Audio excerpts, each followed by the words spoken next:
Viewers, ये Sanskriti IAS YouTube channel का PT think and solve programme है। इस प्रोग्राम के अंतर्गत प्रत्येक दिन यूपीएससी और स्टेट पीसीएस से संबंधित 5 प्रश्न व्याख्या सहित उत्तर के साथ आपको दिए जाएंगे। हमें आशा है कि यह प्रोग्राम आपकी तैयारी में मददगार साबित होगा। तो चलिए देखते हैं आज के अपने प्रश्नों को। पहला प्रश्न देखिए, अर्थव्यवस्था में के आकार की रिकवरी के संदर्भ में निम्नलिखित कथनों पर विचार करें। यह अलग अलग क्षेत्रों में भिन्न भिन्न दर एवं समय के अनुसार रिकवरी को प्रदर्शित करता है तथा यह वी आकार की रिकवरी के व्युत्क्रमानुपाती होती है। उपरोक्त में से कौन से कथन सही है? केवल एक, केवल दो, एक और दो दोनों, ना तो एक ना ही दो।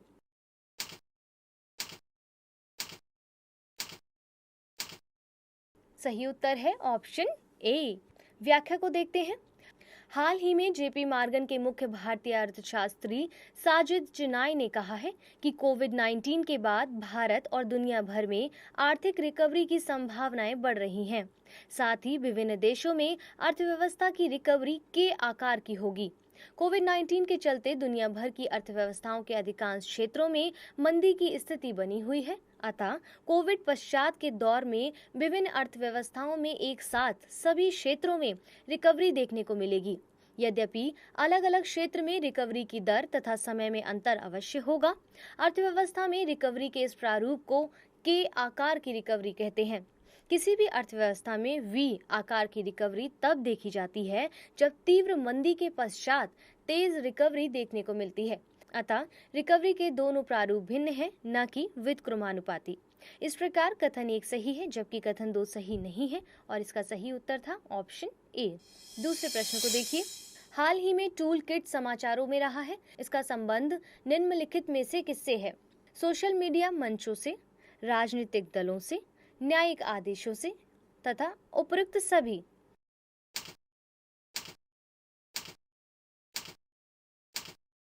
सही उत्तर है ऑप्शन ए। व्याख्या से समझते हैं। वर्तमान समय में देश दुनिया के विभिन्न हिस्सों में जो भी आंदोलन होते हैं, चाहे वो ब्लैक लाइव्स मैटर हो, अमेरिका का एंटी लॉकडाउन प्रोटेस्ट हो, भारत में किसान आंदोलन हो या फिर कोई अन्य विरोध प्रदर्शन हो, इनमें से प्रत्येक आंदोलन से जुड़े लोग कुछ एक्शन पॉइंट्स तैयार करते हैं, यानी कुछ ऐसी गतिविधियों की योजना बनाते हैं जो आंदोलन को आगे बढ़ाने में मददगार होती है। जिस दस्तावेज में इन एक्शन पॉइंट्स को दर्ज किया जाता है उसे टूल किट कहते हैं। वस्तुतः टूल किट संबंधी दस्तावेज का प्रयोग मूलतः सोशल मीडिया के संदर्भ में हो रहा है, लेकिन इसमें सोशल टूल किट को अक्सर उन लोगों के बीच शेयर किया जाता है जिनकी मौजूदगी आंदोलन के प्रभाव को बढ़ाने में मददगार साबित हो, और इसीलिए इसका सही उत्तर था ऑप्शन ए। तीसरे प्रश्न को देखिए। भारत वन स्थिति रिपोर्ट 2019 के आलोक में निम्नलिखित में से कौन से कथन सही नहीं है? इन कथनों को ध्यान से देखिए। भारत में मैंग्रोव वन कुल भौगोलिक क्षेत्रफल का 0.15% क्षेत्र में आच्छादित है। पश्चिमी बंगाल देश में सर्वाधिक मैंग्रोव वनाच्छादन वाला राज्य है तथा उड़ीसा मैंग्रोव वनावरण में सर्वाधिक वृद्धि करने वाला राज्य है। या वर्ष 2017 की तुलना में मैंग्रोव वनावरण में 1.10% की वृद्धि दर्ज की गई है।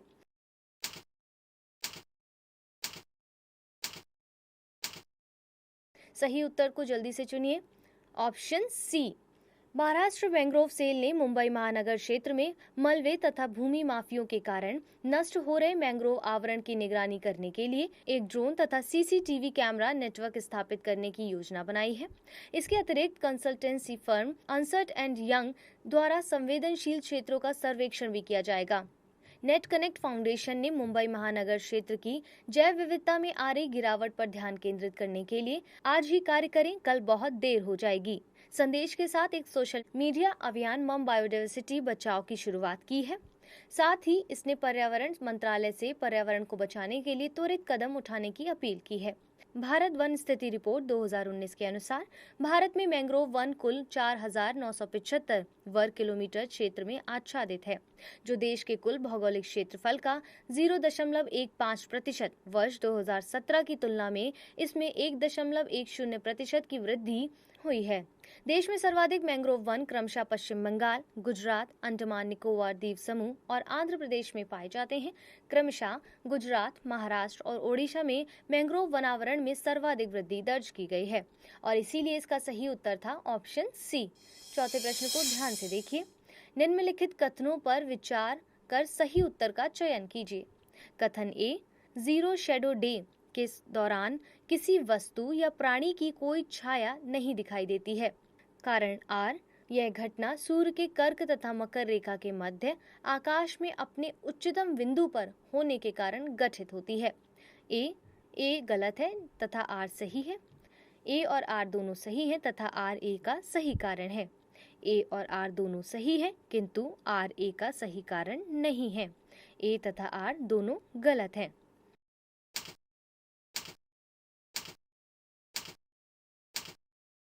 सही उत्तर है ऑप्शन बी। व्याख्या से समझते हैं। जीरो शेडो डे एक दुर्लभ खगोलीय घटना है जिसके दौरान वस्तु या प्राणी की कोई छाया दिखाई नहीं देती है।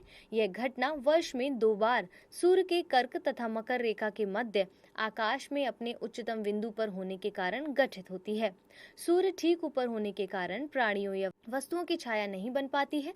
परिणाम स्वरूप इसे शून्य छाया दिवस या जीरो शेडो डे नाम दिया गया है। हाल ही में ओडिशा के भुवनेश्वर में दुर्लभ घटना देखी गई है जो लगभग 3 मिनट की संक्षिप्त अवधि तक जारी रही है। इस प्रकार विकल्प सी इसका सही उत्तर होगा। अंतिम प्रश्न को देखिए।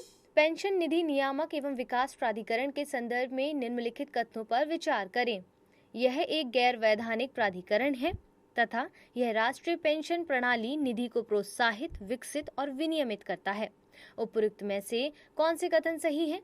केवल एक, केवल दो, एक और दो दोनों, ना तो एक ना ही दो।